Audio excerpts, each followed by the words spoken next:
Hey, what's up, guys? This is Mike. As you can see, this is some old footage of me working on the car. This is like 2 years ago. This one I really started to like dive into the project. Before I used to just come here and there and do like one or two little small things. And I had got at a crossroads. Like the initial plan was to do what the guy told me who I bought it from, which is just do a tune up, and do the brakes.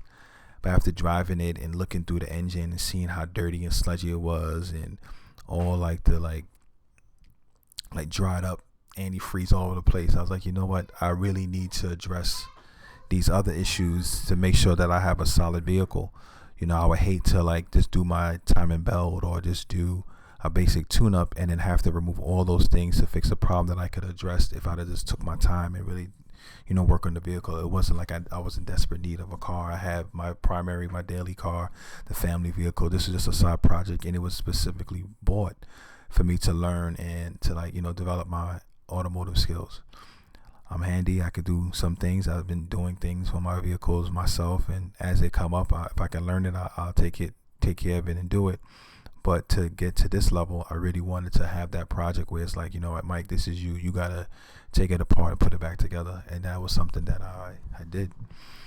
I was really proud of myself that I was able to get to the point that I'm at now, and looking at this video and seeing the body language and seeing the fact that at this stage of the game, I was really, confused as to what I wanted to do. It was so much that I wanted to do to this car that I didn't have like a main focus. You know what I mean? Like I wasn't focused on the mechanical things only. I was looking at cosmetic things. I was thinking about, oh, every little bit counts. I could work on the wheels today. I could do this. And it was like, Mike, you kind of spreading it out and you're not utilizing your time wisely. So as I started to dig more deeper and deeper into this engine and doing what I did to it, like resealing it and taking it apart and pulling it and all that other stuff like that, I was able to like kind of like focus on that, and I made that my goal. I said at one point after this day, I was stuck. At the end of this day, you'll see in the footage, well, the camera dies, but at the end of this day, I got stuck. I couldn't remove the head because another bolt, was stuck, and I couldn't remove it. And every little hurdle had me thinking of, why am I doing this? Why am I putting myself through this? What am I doing? You know what I mean? It got me scared, you know what I'm saying? And I really had to dig deep and tell myself, yo, Mike, it's all good. It's part of the process. You want to learn, this is how you learn. You got to throw yourself in there and dig yourself out. So every time I got stuck, I did that, and I told myself that, and it paid dividends. So, the main reason why I decided to pull the engine was because of a recommendation from a friend, who does this like for a living, working on cars. And he's like, yo, if you're going to do the head gasket because you think it's leaking, yada, yada, yada, that's a big job. That's almost half the engine.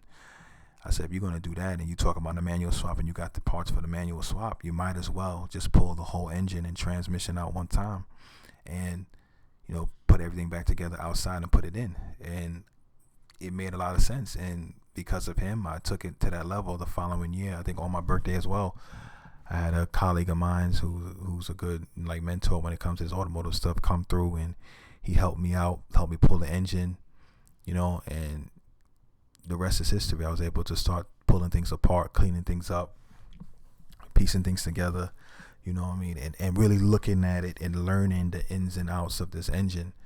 I really wish that I did have the time as well as the finances to really dig deep and like rebuild this engine, like, take the pistons out and the crank out and send the engine block to get hot tanked and cleaned and rebored and get new pistons and rings and all that other stuff like that, and build the bottom end and learn how to balance it. But at the end of it, that time will come.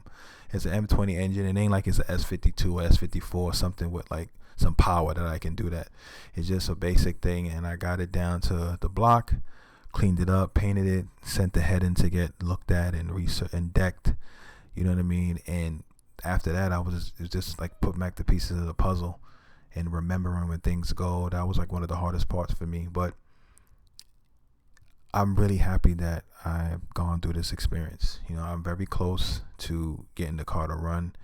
The last time, about a month and a half ago, while I was at my parents' house and I did the final thing for that day, I'm pretty much at the stage of putting back the air intake and, the battery, and just doing the wiring if I have to, because I did find a video. Maybe I might not have to do the wiring for the manual swap it might be some provisions already in the wiring harness there. And once I do that and get this fluids in the car, it's just cranking it and hoping that it starts. I'm praying that it starts. And I mean, I feel everything should be good. You know, got my alternator rebuilt, got my starter rebuilt.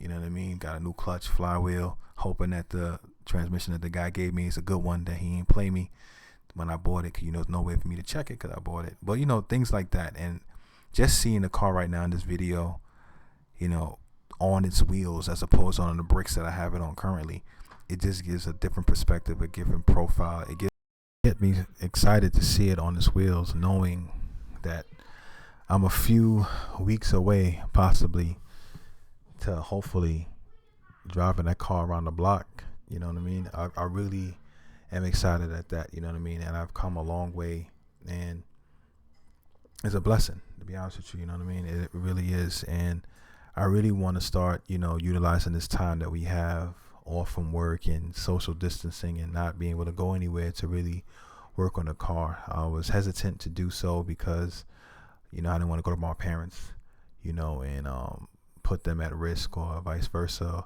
And just in general, you know, you staying home with your family, taking care of different things, you know, working remotely and the school stuff with my daughter. I just didn't want to like kind of focus on that. But, you know, I think now is the time, you know what I mean? Because when are we going to have this time again?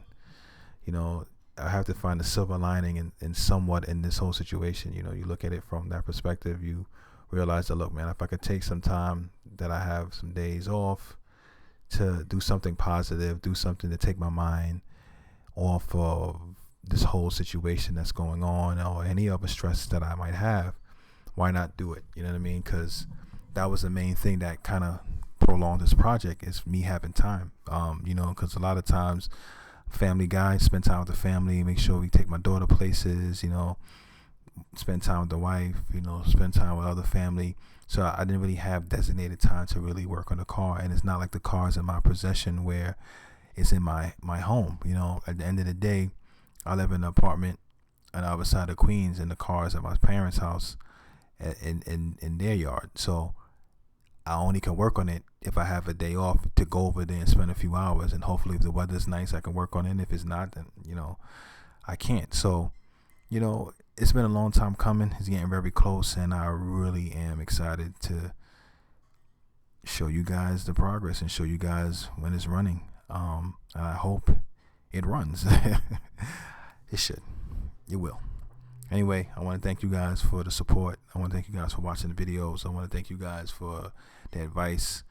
Everybody that gave me a helping hand to, like I said, my boy who helped me pull the engine, the one who gave me advice, my cousins, my brother, my pops, you know, everybody who helped me with this process. I appreciate you. You know what I mean? I appreciate all you've done and all the positivity that you had given to me. You know what I mean? Because, you know, it is a big undertaking. I know I'm making it sound more dramatic than what it is, but at least for me, it was something that I set my mind to do. And, you know, just know that I've gotten back to this place. You know, I was getting kind of worried, not remembering where things go, but, you know, digging that up and finding those things out and getting to this point right now, I'm extremely happy and extremely proud. So I appreciate all that love and respect and props and help. And I hope you guys enjoyed this video, and I hope you guys enjoy the videos to come. Thank you, and God bless.